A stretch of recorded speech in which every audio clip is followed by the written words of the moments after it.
Hello everyone, myself Jitendra Kumar Jat, working as lecturer in Government Polytechnic College, Chittorgarh.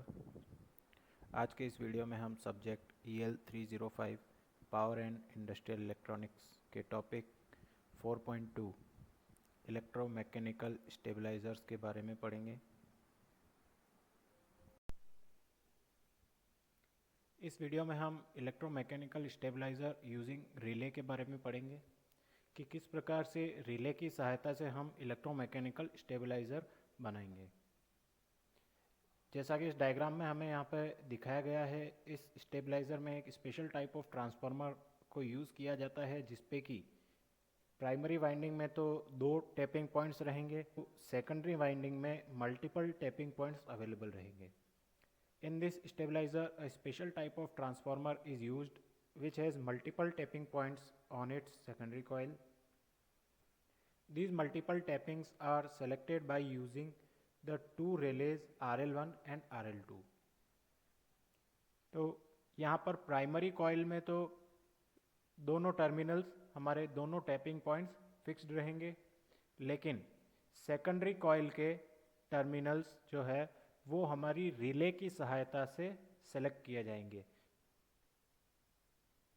तो यहाँ पर secondary winding के tapping points को select करने के लिए हम रिले RL1 और रिले RL2 का यूज़ करेंगे। इन दोनों रिलेज की सहायता से आउटपुट को हम इन 4 में से किन्हीं भी 2 टैपिंग पॉइंट्स पे कनेक्ट कर देंगे। Primary coil has fixed tapping points at point A and B. Primary coil has N1 number of turns. Primary coil के टैपिंग पॉइंट्स A और B फिक्स्ड रहेंगे और इनके बीच में नंबर ऑफ टर्न्स की संख्या N1 रहेगी। Secondary coil has multiple tapping points at W, X, Y and Z points. There are total N2 turns between point W and Z, N3 turns between point X and Z, and N4 turns between point X and Y. Secondary coil में multiple tapping points available है W, X, Y और Z। यहाँ पर W और Z tapping points के बीच में total number of turns की संख्या N2 रहेगी। टैपिंग पॉइंट X और Z के बीच में नंबर ऑफ टर्न्स की संख्या N3 रहेगी और टैपिंग पॉइंट X और Y के बीच में टोटल नंबर ऑफ टर्न्स की संख्या N4 रहेगी। यहाँ पर N1, N2, N3, N4 के बीच का रिलेशन कुछ इस प्रकार से रहेगा। N1 हमेशा N2 से छोटा रहेगा, N1 और N3 की वैल्यू बराबर रहेगी, N1 हमेशा N4 से बड़ा रहेगा। P and Q tapping points on secondary coil are used for sensing the input voltage. It is used to activate the relay controlling circuit.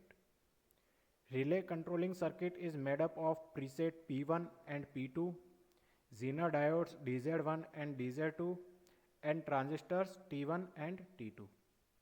तो यहाँ पर P और Q टैपिंग पॉइंट्स जो है सेकेंडरी कॉइल पे वो हमारे इनपुट वोल्टेज को सेंस करने के काम आएंगे और इस इनपुट वोल्टेज को सेंस करके हम इस रिले कंट्रोलिंग सर्किट को कंट्रोल कर पाएंगे, इस रिले कंट्रोलिंग सर्किट को एक्टिवेट या डीएक्टिवेट कर पाएंगे। ये रिले कंट्रोलिंग सर्किट जो होता है वो हमारा 2 डायोड और 2 ट्रांजिस्टर से मिलके बनता है, DZ1, DZ2 और T1 और T2. Preset P1 and P2 are used to set the activating voltage for relays RL1 and RL2. यहाँ पर हमारे टर्मिनल P1 और P2 जो प्रीसेट टर्मिनल्स है उनकी सहायता से हम रिले RL1 और RL2 के लिए एक्टिवेटिंग वोल्टेज सेट करेंगे। In normal condition, relays RL1 and RL2 are connected to the NC points. तो जैसा कि हम जानते हैं कोई भी रिले अपनी नॉर्मल कंडीशन में NC पॉइंट पे कनेक्ट रहती है और जब उस रिले को एक्टिवेट किया जाता है तो वो NC से डिस्कनेक्ट होके NO नॉर्मली ओपन वाले टर्मिनल पे कनेक्ट हो जाती है।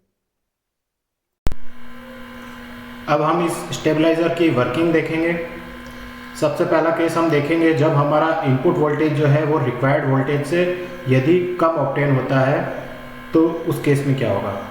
तो when input voltage is less than the required voltage then voltage across tapping points P and Q is also less. So transistor T1 and T2 are in off condition. Both relay contacts will be at NC only. So the number of turns at the output tapping points will be N2. So we will obtain step up voltage at output because N1 is less than N2. तो इस case में यदि हमारा input voltage required voltage से कम obtain होता है तो उस केस में हमारा input sensing tapping points P और Q पे वोल्टेज भी कम ऑब्टेन होगा और इस लो वोल्टेज की वजह से हमारे ट्रांजिस्टर T1 और T2 दोनों ऑफ कंडीशन में रहेंगे। ट्रांजिस्टर T1 और T2 दोनों के ऑफ कंडीशन में रहने के कारण रिले RL1 और RL2 दोनों ही डीएक्टिवेट रहेगी और दोनों के टर्मिनल जो है वो NC पर कनेक्ट रहेंगे। जब हमारा आउटपुट इन दोनों रिले RL1 और RL2 रिले के थ्रू NC और NC पॉइंट पे कनेक्ट रहेगा तो सेकेंडरी वाइंडिंग के टोटल नंबर ऑफ टर्न्स हमें N2 ऑब्टेन होंगे। हमारे प्राइमरी वाइंडिंग के total number of turns N1 जो है वो सेकेंडरी वाइंडिंग्स के टर्न N2 से कम है, इस कारण से हमें स्टेप अप आउटपुट प्राप्त होगा और जो इनपुट हमें पहले लो मिल रहा था वो अब स्टेप अप होके अब हमें इन रिक्वायर्ड वोल्टेज के इक्वल मतलब कि हाई वोल्टेज स्टेप अप होके मिलेगा। नेक्स्ट केस हम देखेंगे जब हमारा इनपुट वोल्टेज रिक्वायर्ड वोल्टेज के इक्वल रहेगा। तो उस केस में when input voltage is equal to the required voltage then transistor T1 gets turned on. Due to this relay RL1 gets activated and gets connected to the point NO. Now number of turns at output tapping points will be N3. We will obtain output voltage equal to the input voltage because N1 equals to N3. तो जब हमारा input voltage required voltage के equal हो जाएगा तो हमारे preset कुछ इस प्रकार से सेट किए गए हैं कि इस केस में हमारा ट्रांजिस्टर T1 टर्न ऑन हो जाएगा और ट्रांजिस्टर T2 टर्न ऑफ रहेगा। तो ट्रांजिस्टर T1 के ऑन होने के कारण रिले RL1 एक्टिवेट हो जाएगी और रिले RL1 जो है वो NO टर्मिनल पर कनेक्ट हो जाएगी।